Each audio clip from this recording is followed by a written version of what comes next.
imagine a better person to introduce me anywhere than Alice. She's done a great job working for Mr. Trump since day one, since last year.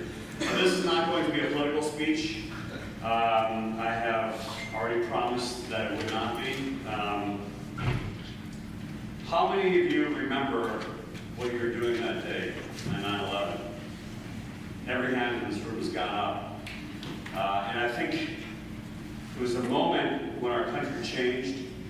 Not too many of us in this room remember Pearl Harbor or other significant dates in American history, but all of us in this room remember 9/11. At 8:46 a.m., a plane crashed in the North Tower at the World Trade Center, followed 15 minutes later at 9:03 when the plane crashed in the South Tower. And then here in Northern Virginia at 9:37, a plane crashed into the Pentagon.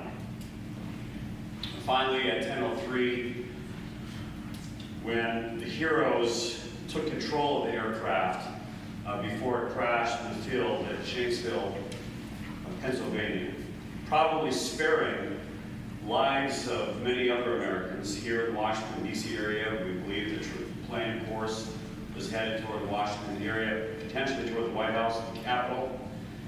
Every man and woman on board the aircraft to try to seize control of the aircraft is a hero. 2,977 American citizens perishing that day, 246 on board aircraft, 2,606 inside of the World Trade Center, and 125 inside the Pentagon. You know, our country changed, the world changed forever that day. One thing that I think out of every tragedy, Americans have always emerged from the tragedies that have befallen us, whether they're man-made or natural, as a stronger country, as a more unified nation, and as a country which is determined not just to prosper, but to continue to lead the world as a democratic form of government, and one which is committed to the long-term prosperity of not just Americans, but of the world. I think that when we look back after 15 years, it's hard to imagine that it's been 15 years. We have to ask ourselves how America has changed, and I think sometimes it takes a moment, it takes a tragedy like that to wake the nation up. And we emerged from the 1950s, the 1960s, the 1970s, and we began to think, well, what our country, we've become kind of complacent. It was too easy. And our freedoms that were at stake, our nation itself. And one of the things, perhaps the most important right that is guaranteed in our Constitution, the Bill of Rights, and our founders certainly believe that, and that is the freedom of expression. It's the one thing that distinguishes a tyrannical form of government from a free government. You can have a government that is a little bit more leftist, say my wife's country, Sweden, but what distinguishes a free country from one which is not is the freedom of speech. And over the past 40 years, we've lost something in this country. We've lost the virtue of candor. And why? Because the left, the media, has over the course of time belittled, ridiculed, embarrassed, intimidated Americans from saying exactly what they think. They've labeled us as racists, as bigots. They've labeled our speech as hate speech.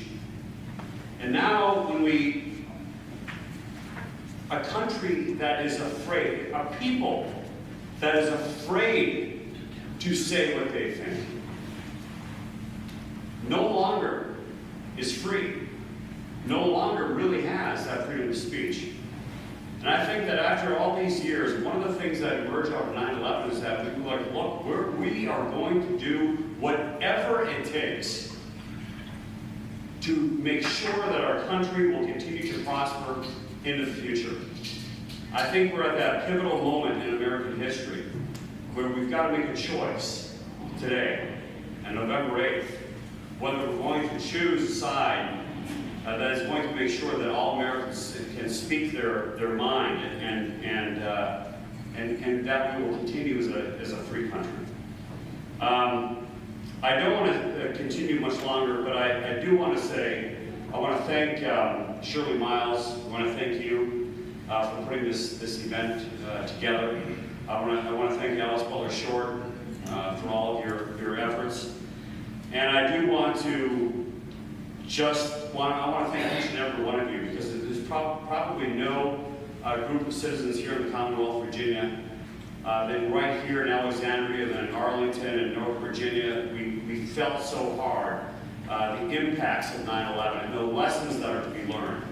And as we go forth beyond November 8th, that we remain a united country, and that we remain a country that is dedicated to doing whatever it takes, no matter how difficult the task, that we keep our country prosperous and unified, but most importantly, that we do what is difficult to maintain the freedoms that we enjoy here in America. So thanks a lot, everybody. Appreciate you.